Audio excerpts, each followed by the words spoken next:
Seguimos adelante, ¿eh? Estás en la M530. Vamos a hablar con alguien que ustedes conocen muy bien y nos va a llevar a recorrer un poco otros andariveles de lo que hoy, 24 de marzo, nos importa discutir. Hablo de Roberto Feletti, economista, peronista y de Rivera. Así se escribe en Twitter. Roberto, ¿cómo andas acá a la mesa de Revista Martia? Es absolutamente cierto. ¿Qué tal? Buenas noches a todos y todas los que nos escuchan. Gracias por recibirnos en tu casa hasta ahora. Sí, es un placer. Bueno, muchas gracias. Hoy, 24 de marzo, ¿cómo lo viviste? Lo viví con emoción, como todos los 24, con emoción, con recuerdo. Yo tenía 17 años cuando fue el golpe. Lo viví con angustia por la Argentina de hoy, por el periplo que se ha dado, ¿no? Uno pensaba que con la movilización popular del 2001 y después lo que fue la década ganada, la llegada de Néstor al gobierno, que es un emergente de la movilización popular del 2001, se había clausurado 25 años nefastos, ¿no? O sea, la historia entre 1976 y el 2001 había sido un largo ciclo, primero de tragedias y muertes, y luego de las secuelas económicas, la democracia condicionada, atornillada, el proceso de desregulación, de privatizaciones, el consenso de Washington, la valorización financiera dominante en todos esos años, y que se concluía en el 2001 y que empezaba una historia distinta en un país imperfecto, pero que tenía mucho más que ver con lo que uno imaginaba, soñaba y lo que tenía que ser una nación. Y desgraciadamente hoy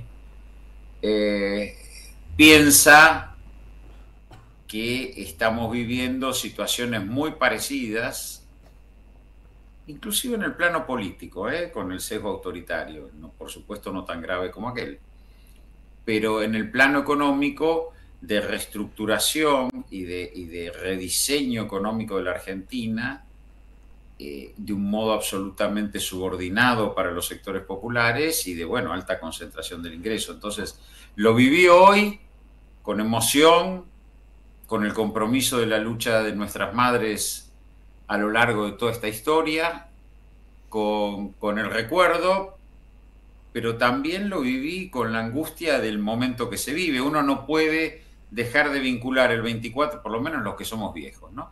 El 24 de marzo con el presente y el 24 de marzo, desgraciadamente, en lo que supone en este presente nefasto del gobierno de Milei, aparece como un fantasma con carne y hueso, ¿no? Bueno, Roberto, nosotros también lo pensamos de manera actual. Nosotros veníamos hablando toda la semana, que obviamente iba a ser 24 de marzo, pero tratar de no hablar en términos de pasado. Y sabés que buscando archivos, no lo vamos a pasar, pero lo corté igual, los 12 puntos de Martínez de Oz. No sé, eso es una conferencia de prensa, él explica, me imagino lo habrás escuchado, dice, bueno, no hay tiempo, pero dice, voy a puntualizar 12 puntos. Y la verdad que tiene una actualidad, desde la liberación de los alquileres hasta la financiarización de la economía y todo lo que va en el medio, es reactual, es lo mismo que dice Milei. Mirá, lo que vos tenés en el programa económico de la dictadura, que concretamente es el programa económico de Martínez de Oz, obviamente que para llevarlo adelante se necesitó el terrorismo de Estado, porque esto a veces se habla poco, pero es muy difícil imaginar, y menos en la Argentina de aquellos años, de mediados de los 70, la posibilidad de implementar un programa económico como el que lleva adelante Martínez de Oz sin el terrorismo de Estado. Es muy difícil divorciar.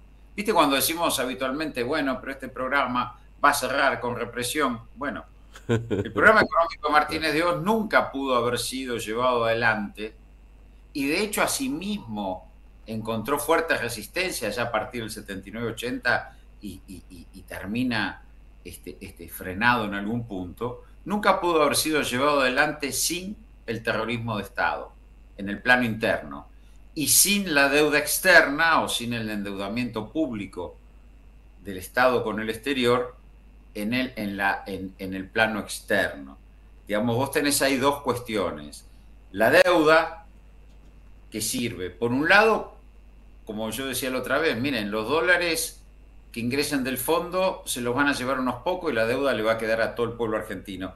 La deuda lo que sirvió desde el punto de vista del endeudamiento del sector público del Estado fue arrebatarle a los sectores populares la herramienta más importante para hacer política cuando llegan al gobierno, que es el Estado. ¿Sí? Claro. Digo, no es casual que a partir del 2001 y después de la reestructuración de deuda de Néstor Kirchner y de Cristina, 2005-2010, donde se baja el peso de la deuda, donde nos desendeudamos el fondo, el Estado gana libertad para ejecutar políticas públicas. ¿Sí? Aparece un presidente que decían, bueno, acá quiero una universidad, acá quiero mejorar un hospital, acá voy a poner la UH, digo, el desendeudamiento implica ganar márgenes de autonomía. Bueno, lo primero que hace la dictadura en el plano externo y hacia el plano político es endeudar al Estado para expropiarle a los sectores populares la herramienta para hacer política pública. Y por el otro, la deuda sirve para producir eso, desgraciadamente, perduró y perdura, con aristas distintas, pero perdura, producir un cambio en la relación entre sectores dominantes, entre clase dominante y clase popular. ¿En qué sentido? A mediados de los 70 se llega, o ya a principios de los 70, se llega con un frente popular, un frente social homogéneo. Es decir, ¿qué quiere decir esto? La mayoría de los trabajadores eran asalariados, la clase trabajadora mayoritariamente asalariada. Era asalariada y mayoritariamente sindicalizada, es decir, tenía una organización social, no era solo el asalariado. Bien. Era asalariado formal, sindicalizado. Y obviamente con una identidad política. La mayoría de los asalariados formales, sindicalizados, eran peronistas. ¿Sí? A ese peso enorme del asalariado formal, sindicalizado y con identidad política, se le suma el conglomerado de medianas empresas y de pequeñas empresas, en su mayoría nacionales, que vivían del poder de consumo de esos asalariados formales, es decir, cuando hablamos del mercado interno. Es decir, entonces había un bloque social que se articulaba, ¿sí? Pequeñas empresas, medianas empresas, productores, profesionales, se articulaba con la capacidad de compra de esos asalariados, con un Estado desendeudado, obviamente, que tenía capacidad de hacer políticas públicas. ¿Sí? Ahí nos encontramos con un bloque social homogéneo. Y enfrente había un bloque dominante que aparecía medio fragmentado. Ya se había visto durante el gobierno de Onganía, con Krieger Bacena, que bueno, que el sector agropecuario tenía que poner plata para el sector industrial, y el sector industrial poderoso quería parte de la renta agropecuaria para su propio desarrollo. Y los bancos estaban emergiendo, pero eran mal vistos por el sector productivo. Es decir, había una fragmentación en el sector dominante y había una homogeneidad en el sector popular. Bueno, la dictadura, con el terrorismo de Estado y con la deuda, busca alterar eso y darlo vuelta. ¿De qué manera? De homogeneizar a los sectores dominantes, transformándolos ¿en qué? En grupos empresarios. Yo le digo esto...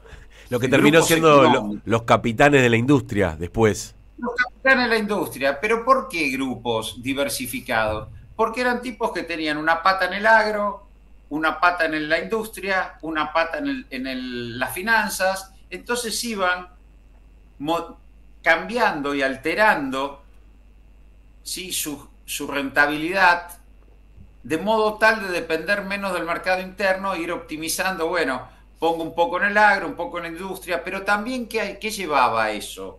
A esa cúpula diversificada en distintos sectores de la economía, que no colisionaran, que no hubiera colisión entre la clase dominante, si ya no se peleara más el campo con la industria, con las finanzas. Claro, eran parte de lo mismo. Eran parte de lo mismo. Y si pierdo un poco en el campo, gano en la industria, y si pierdo un poco en la industria, gano en las finanzas, ¿sí? Y por el otro, la apertura importadora y la destrucción masiva industrial ligada al mercado interno, porque también es cierto que la desindustrialización no fue pareja y de hecho en los arranques no fue tanta, sino que era otro tipo de industria, más ligada a exportar, más ligada al consumo de ingresos medios altos, más ligada a tecnologías de punta que se importaban, digo, era otro tipo de industria no netamente volcada al mercado interno y que además subordinaba a las pymes en cadenas de valor frente a ese esquema. Entonces, rompo el mercado interno, obviamente con una enorme caída del salario real. En el 76 fue el año que más cayó el salario real en la historia, no casual. Claro. 76, pico de terrorismo de Estado, peor No. caída del salario real.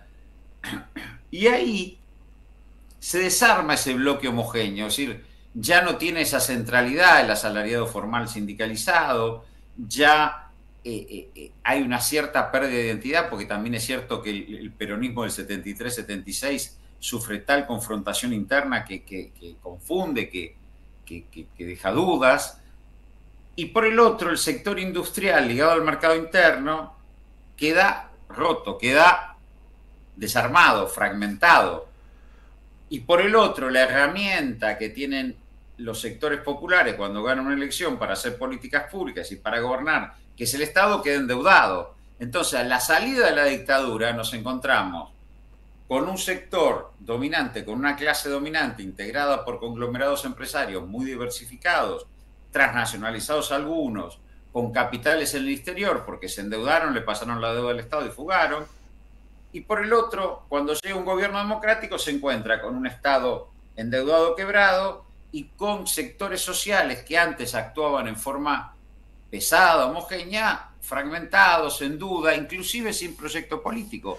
Recordemos que en el 83, por primera vez en una elección libre y democrática, Alfonsín le gana al peronismo, o el radicalismo le gana al peronismo. Entonces, Bien. bueno, Sí. arranca la democracia de ese modo. Entonces, en ese punto es donde vos ves las secuelas de la dictadura, donde vos ves que empresarios que en ese momento, o previas a la dictadura, eran empresas únicas, independientes, con cierto peso, no que no, de golpe emergen con un poder, los Macri, los Pérez Compán, los Roca, digo, Y que después los Lunes, lo van a consolidar en los 90 con las privatizaciones de las empresas que eran del Estado. con el proceso de privatizaciones, porque ahí viene otro juego, ¿no?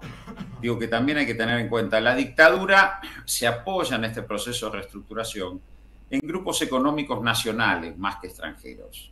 Digo, incluso hasta por una decisión de cierto sector de las cúpulas de las Fuerzas Armadas, que veían en este proceso algo más de nacionalismo, de burguesía nacional, cierto rechazo al capital extranjero, eso existió. Y como existió también saldos internos, recordemos que hay grupos empresarios que terminan muy mal, como el caso Sacetru, el caso Done.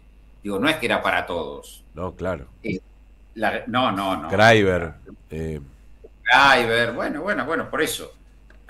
Es decir, había selección, pero también había peso de los grupos nacionales.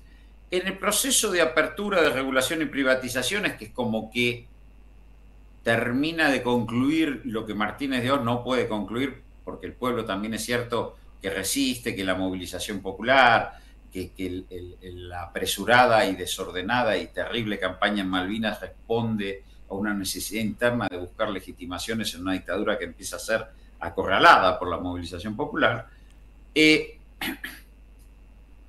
Bueno, es cierto que el mundo cambia, es cierto que si el mundo se hace unipolar, digo, en favor, no quiero ser, quiero tratar de ser lo más ecuánime, Sí. y ese proceso al que se llega en los 90 de regulación, de apertura externa, de privatizaciones, se llega con sectores populares muy golpeados en términos de lo que fue la hiper, y se produce como abrazarse al consenso de Washington del modo más subordinado de la región. Aquí también empieza a aparecer otras cosas en la Argentina que son el saldo de la dictadura. Ahora, Sí, perdón. no, pero No. el saldo de la dictadura y la situación en la catástrofe en la que nos situamos hoy, que la deuda, no sé cuánto será, porque no sé quién tiene esa calculadora, pero es mucha más guita que la que pudo pagar Néstor Kirchner en su momento, con lo cual son situaciones... ¿Sí? Sí, perdóname, dale, seguí. No, no digo que era una situación muy extrema. Entonces, la otra cara de este relato que vos hacés muy bien y marcás sobre el negocio de los empresarios en la dictadura es, ¿cómo nos desembarazamos de esto? ¿Se puede construir otro tipo de economía en la Argentina o cada vez queda más lejos? Mirá, eh, se puede si hay, primero, voluntad. Yo creo en la voluntad. Ya sé que algunos más, el voluntarismo. Primero hay que tener la convicción en la voluntad, ¿no? Y yo en eso creo, en la voluntad creo, porque a mí me ha tocado ser funcionario y uno tenía que tener la decisión, y no me quiero poner autorreferencial porque algunas cosas salieron bien, otras mal, no importa. Pero primero la convicción y la voluntad del proyecto político, es decir, vamos a hacer esto. Sí. Y segundo, la capacidad de construir el poder para llevarlo adelante con un liderazgo claro. Digo, Argentina vive una situación pendular, no voy a decir nada nuevo. Vive una situación en la cual hay una clase rentista que lo único que concibe es acumular excedente en pesos, transformarlo en dólares y llevárselo, con un sesgo desindustrializador. Es decir, al tipo que le va bien con una fábrica se compra un campo, es decir, la renta se desindustrializa. Al revés de Brasil, que Getúlio Vargas logró convencer a los varones café que se hicieran industriales, en Argentina hay una clase rentista que permanentemente busca, en el marco de este proceso de diversificación y concentración económica, que es el saldo de la dictadura, es decir, grupos económicos, conglomerados empresarios con intereses en varios lados, ahora agregarle la energía Claro. y la minería, y que se la llevan. Digo, el ejemplo más palmario de esto es Macri. Claro. Y si no, se la fuga. Claro. Por eso la fuga, se la llevan. Macri recibe 45.000 millones de dólares del fondo, pavada de plata si se la dan, y pierde en primera vuelta. Pensemos eso, es decir, su propia clase social lo traiciona y se la lleva. Este problema, hasta que no haya una decisión política de suprimir esta clase social rentista, es donde entramos en el conflicto con Argentina. Digo, el programa del 2003. El programa del 2003 fue un programa de desendeudamiento, de reindustrialización, de shock redistributivo en favor del salario, de la política de ingresos en general, y de alianza con Brasil para construir un espacio suramericano. Fue la inserción internacional más soberana que tuvimos en la historia, esa alianza con Brasil. Después va a ser la UNASUR, que va a derivar en el no al ALCA. Bueno, podemos hablar largo y tendido de eso. Digo, obviamente estaba la voluntad política, pero ese programa le permitió a la Argentina tener 15 años casi de soberanía, 12 años de soberanía. Y choca, ¿qué es lo primero que hace Macri? Endeudar al Estado.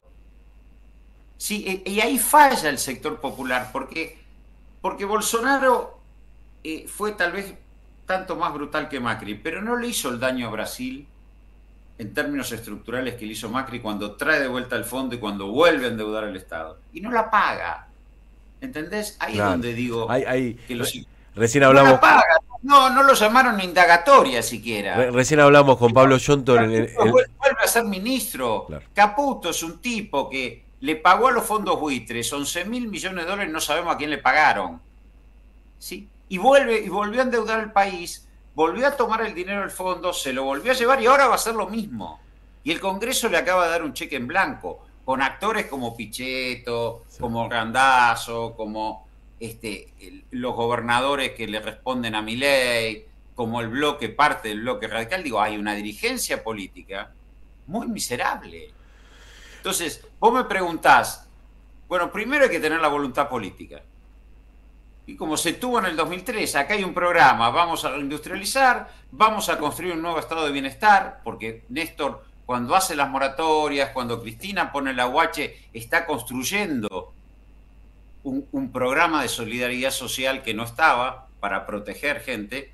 Vamos a generar industria y puestos de trabajo, vamos a acordar con Brasil y nos vamos a desendeudar. Era un programa articulado.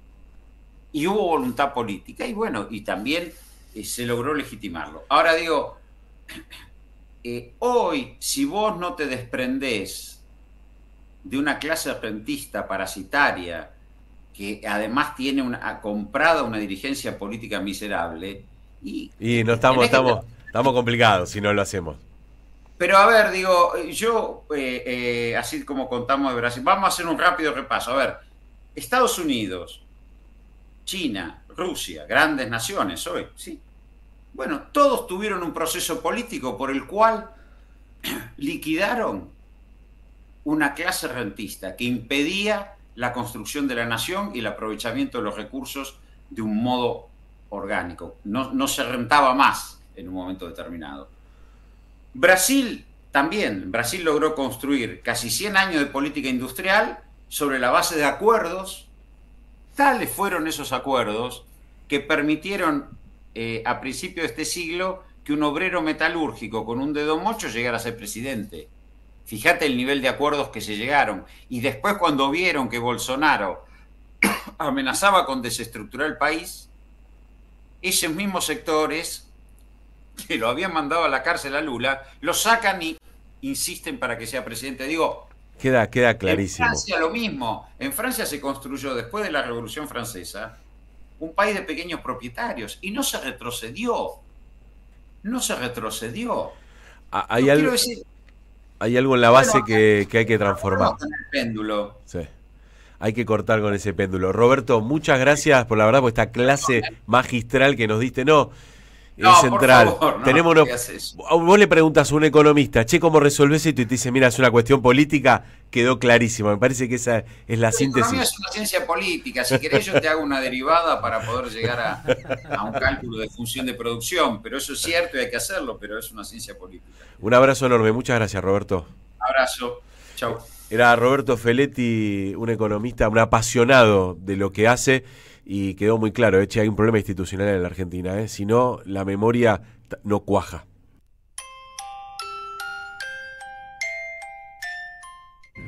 Hola, hola, hola, hola, hola, a vos te hablo bajito, que estoy durmiendo la siesta al oso panda y a una